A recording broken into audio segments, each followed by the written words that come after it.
அஸ்ஸலாமு அலைக்கும் வரஹ்மத்துல்லாஹி வரகாத்துஹு. புகழ் அனைத்தும் அல்லாஹ்விற்கே.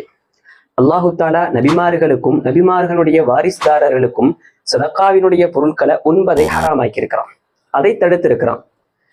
காரணம் ஏன் அப்படின்னு கேட்டா, நபிமார்களுடைய வாரிசுதாரர்களும் இருவருமே அந்தஸ்துல உயர்ந்தவர்கள்.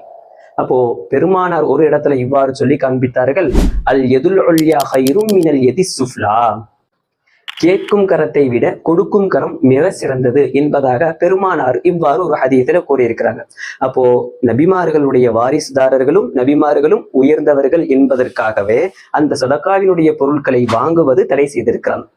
மற்றொரு காரணம் என்னன்னு சொன்னா, அல்லாஹு தாலா சதகாவினுடைய பொருட்களை வசூலிக்க சொல்கிறான். அப்போ அந்த வசூலிக்கக்கூடிய பொருட்களை நபியே வைத்திருப்பார்கள் என்ற ஒரு எண்ணம் மக்களினுடைய உள்ளத்திற்கு வரக்கூடாது என்பதற்காகவே இந்த பொருட்களை அல்லாஹு தஆலா